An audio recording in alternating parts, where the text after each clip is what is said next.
क्या आप जानते हैं कि प्राचीन काल में एक ऐसा प्रकाश स्तंभ था। प्रकाश स्तंभ को दोस्तों लाइट हाउस बोलते हैं, जिस शब्द का मैं आगे प्रयोग भी करूंगा, जो समुद्र में विशाल पानी के नाविकों को रास्ता दिखाता था।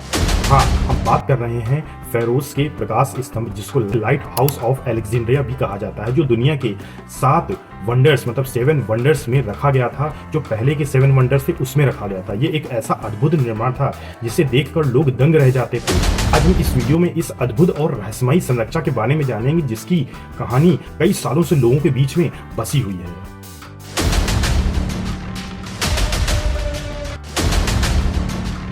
प्राचीन मिस्र के प्रसिद्ध शहर अलेक्जेंड्रिया का नाम तो आप सभी ने सुना होगा। यह शहर व्यापार, संस्कृत और ज्ञान का केंद्र है, और यहीं 280 ईसा पूर्व में एक ऐसी संरचना बनाई गई जो न केवल अपनी सुंदरता के लिए प्रसिद्ध थी, बल्कि उसकी ऊंचाई और महानता की चर्चा उस समय पर बहुत ज्यादा होती थी। यहाँ तक फेरोस का प्रकाश स्तंभ, जिसे हेलोस के प्रकाश स्तंभ भी कहा जाता है, यह लाइट हाउस फेरोस द्वीप पर स्थित था, जो अलेक्जेंड्रिया के बंदरगाह के पास अवेलेबल था। इसकी ऊंचाई लगभग 100 मीटर, जिसको 330 फीट भी कहा जा सकता है, जो उस समय की किसी भी इमारत से बहुत अधिक ऊंचा था।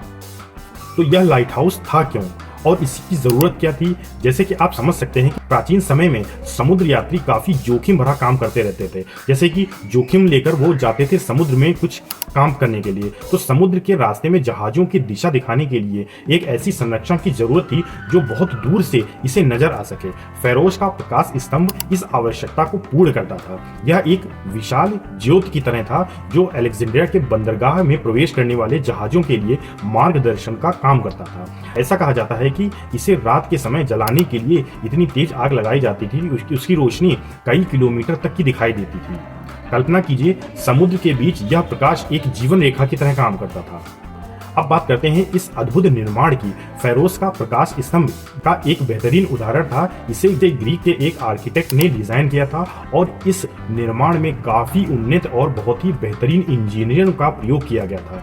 यह संरचना 3 हिस्सों में बटी हुई है। पहला निचला भाग, दूसरा मध्यम भाग, तीसरा शीर्ष भाग। पहला जो निचला भाग है, यह निचले भाग में यह हिस्सा चौकोर था और एक बड़े स्तंभ के रूप में डिजाइन किया गया था। इसका उद्देश्य आधार को मजबूत बनाना था, ताकि यह भूकंप, समुद्र की लहरों से बचाया जा सके। मध्यम भाग जो था, इसमें एक शेर की मूर्तियां और अन्य सजावटी तत्व थे। इसमें आग जलाने के लिए एक बड़ा चूल्हा था, जो समुद्र के बीच से दिखाई देता था। यहाँ एक विशाल आधिकारिक मूर्ति थी, जिसे हेलियस सूर्य देवता की प्रतिमा थी। इस मूर्ति की ऊंचाई 15 मीटर तक हो सकती थी। इन सभी हिस्सों से मिलकर एक लाइट हाउस की संरचना की गई थी, जो कि बहुत ही अद्भुत संरचना थी उस समय की।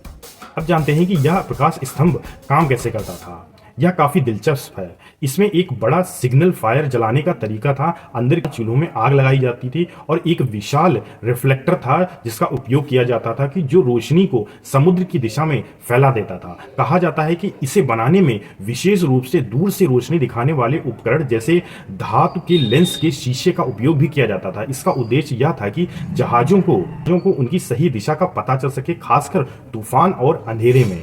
लेकिन क्या आप जानते हैं कि यह शानदार लाइट हाउस आज कहाँ है?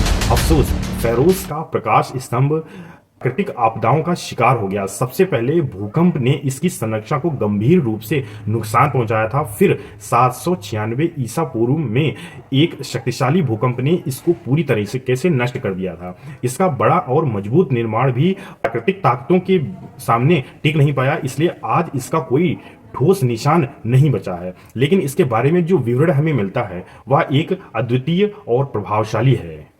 हालांकि आज फेरोस का प्रकाश स्तंभ अब अवेलेबल तो नहीं है, लेकिन इसकी विरासत आज भी जीवित है। इसके प्रकाश स्तंभों के डिजाइन और निर्माण में कई मानक स्थापित किए गए हैं। दुनिया भर में मॉडर्न डिजाइन को इसका अनुसरण लेते हुए इसकी डिजाइन की तरीके से बहुत सारी चीजें बनाई जाती हैं। यह लाइट हाउस भी निर्माण के दौरान होने वाली वास्तुकलाओं और इंजीनियरिंग का पराकाष्ठा के रूप में जाना जाता है।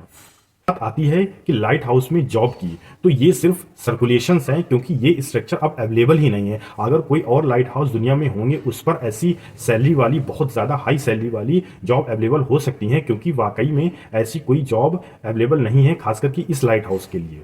उस फेरोस का लाइट हाउस न केवल एक न केवल एक ऐतिहासिक धरोहर था, बल्कि यह हमारी तकनीक, समझ और प्राचीन काल के अनमोल ज्ञान का प्रतीक भी था। आज हम इस लाइट हाउस की संरक्षा को न केवल महत्व को समझे हैं, इसके पीछे होने वाले एक लंबे इतिहास और इंसान की कड़ी मेहनत भी छिपी हुई है।